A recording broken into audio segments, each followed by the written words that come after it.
এখানকার সংখ্যালঘু সম্প্রদায়ের মানুষরা আজকে নিরাপত্তাহীনতায় ভুগছে। এদের নিরাপত্তা দেওয়ার দায়িত্ব কার? মুখ্যমন্ত্রীর, পুলিশ প্রশাসনের। তারা আজকে দিতে ব্যর্থ হচ্ছে কেন? তারা যে স্কুলে পড়তে যায় সেই স্কুলের সামনে কাঁটা তারের বেড়া করে দিয়েছে। যে ভদ্র মহিলা, আমি ধন্যবাদ জানাবো, অমুসলিম সম্প্রদায়ের মেয়ে আর একজন মুসলিম সম্প্রদায় মিলে যে স্কুল চালায়, তা 1 মাস বাড়ি ছাড়া। এসপি জানে না, এসডিপিও জানে না। সম্মুখীন আমরা সকলেই হলাম। শুধু মাত্র এই বিল্ডার্স কেন্দ্রিক সমস্যা নয়, এখানে কিছু সংখ্যক ধর্মীয় ব্যানারকে সামনে রেখে, আরএসএস বজরঙ্গের ব্যানারকে সামনে রেখে বিজেপি রাজনৈতিক মতদর্শে বিশ্বাসী হয়ে এলাকার গুড়ি সংখ্যক সংখ্যালঘু সম্প্রদায়ের মানুষ আছে, কিভাবে এদেরকে উচ্ছেদ করা যায় তার সমস্ত রকম অপচেষ্টা চালাচ্ছে।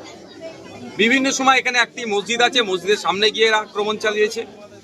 হোলির সময়কে কেন্দ্র করে, রামনবমীকে কেন্দ্র করে বিভিন্ন সময় এই গ্রামের অল্প সংখ্যক সমাজের যে মুসলমান সম্প্রদায়ভুক্ত মানুষ আছে তাদেরকে আতঙ্কিত করার চেষ্টা করে। এই বিষয়ে একাধিক যেহেতু এটা জয়েন্ট এরিয়া পড়ছে, Baruipur police district, Diamond Harbour police district, তো সেই জন্য দুটো পুলিশ ডিস্ট্রিক্টের অধিকর্তাদেরকে মেল করা, কাগজ জমা দেওয়া, তারপরেও সুরাহা হচ্ছে না। এর সমাধান কোথায়? মাননীয় মুখ্যমন্ত্রী কি আপনি কি শুনতে পাচ্ছেন? পুলিশ মন্ত্রী, আপনি নাকি গুজরাটের কথায় কথায় উদাহরণ টানেন, উত্তরপ্রদেশের উদাহরণ টানেন, আর এই উদাহরণ দিয়ে আপনি আপনার যাদেরকে দুধেল গাই বলেছিলেন তাদের ভোটটা কেটে নেন। আজকে বলুন, যেখানকার সংখ্যালঘু সম্প্রদায়ের মানুষরা আজকে নিরাপত্তাহীনতায় ভুগছে, এদের নিরাপত্তা দেওয়ার দায়িত্ব কার? মুখ্যমন্ত্রীর, পুলিশ প্রশাসনের। তারা আজকে দিতে ব্যর্থ হচ্ছে কেন? এর জবাব কিন্তু আমরা নেব, ছেড়ে কথা বলবো না। সাথে সাথে এটাও বলবো যে এখানকার যারা শুভবুদ্ধি সম্পূর্ণ মানুষ আছে তাদের উদ্দেশ্যে বলবো, সংখ্যালঘুদের নিরাপত্তা দেওয়ার দায়িত্ব সংখ্যাগুরুদেরকে কাঁধে তুলে নিতে হবে।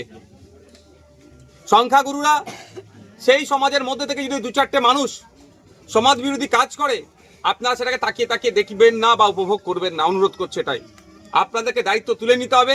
সংখ্যালঘুদেরকে নিরাপত্তা দেওয়া, তাদেরকে আশ্বস্ত করা, তাদের রুজি রুটি, জীবন জীবিকা, বাসস্থানের আশ্বস্ত করার দায়িত্ব কিন্তু আপনাদের নিতে হবে।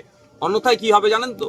উত্তরপ্রদেশ যেটা আজকে দেখছে, যেটা মধ্যপ্রদেশ দেখছে, প্রথমে হিন্দু মুসলিমদের উপর আক্রমণ হলো, সংখ্যাগুরু সমাজের মানুষরা তখন চুপচাপ বসেছিল।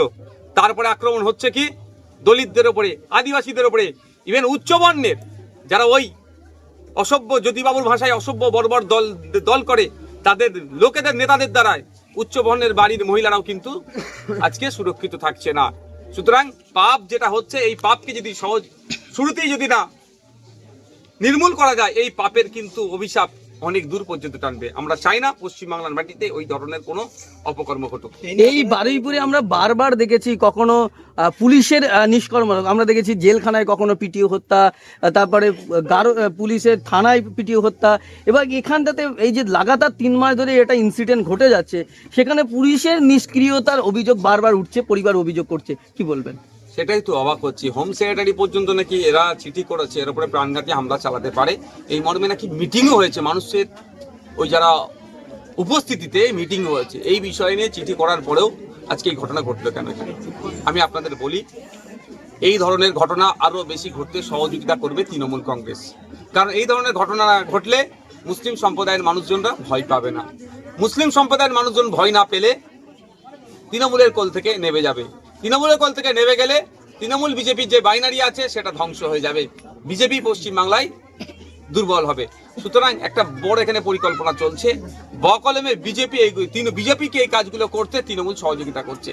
তাই এটা জনগণকে নিয়ে, সমাজের সর্বস্তরের মানুষকে নিয়ে, একদিকে আমাদের যেমন ইমতিয়াজ ভাই থাকবে, অপরদিকে কংসারী বাবু থাকবে, জালাল সাহেব থাকবে, ওয়াজুল ভাই থাকবেন, আমাদের হাকিকুল ভাইরা থাকবেন, আমরা সমাজের বিভিন্ন স্তরের মানুষ নিয়ে, বিশ্বজিৎদা থাকবে, লক্ষ্মীদা থাকবে, তাপসবাবুরা থাকবেন, সমাজের সমস্ত স্তরের মানুষকে নিয়ে আমরা এই যে নোংরামি চলছে, এই নোংরামি আমরা বন্ধ করব। পুলিশের নিষ্ক্রিয়তা কেন এত? এই জবাব চাইতে তো আজকে যাবো আমরা এসপি অফিসে। আমরা আজকে লোক নিয়ে যাচ্ছি না, আজকে আমরা প্রতিনিধিত্বমূলক ওখানে যাবো, এসপি সাহেবের সাথে কথা বলবো। যদি এসপি সাহেব মনে করেন বিষয়টাকে হালকাভাবে নেবেন, আগামী দিনে এসপি অফিস ঘেরাও করে এখানে মানুষরা বসতে হবে, জাত ধর্ম বর্ণ নির্বিশেষে। এই বারুইপুর পুলিশ ডিস্ট্রিক্টের আন্ডারে কুলতলিতে বলা হচ্ছে মুসলমানদের ছেলেরা, কাউড়া বাগদিদের ছেলেরা স্কুলে পড়তে পারবে না। এসপি সাহেব নাকে তেল দিয়ে ঘুমাচ্ছে, আজকেও সেই বিষয়টা জবাবদিহি করব। বাচ্চারা যে স্কুলে পড়তে যায় সেই স্কুলের সামনে কাঁটাতারের বেড়া করে দিয়েছে। যে ভদ্র মহিলা, আমি ধন্যবাদ জানাবো অমুসলিম সম্প্রদায়ের মেয়ে আর একজন মুসলিম সম্প্রদায় মিলে যে স্কুল চালায়, তা 1 মাস বাড়ি ছাড়া, এসপি জানে না, এসডিপিও জানে না।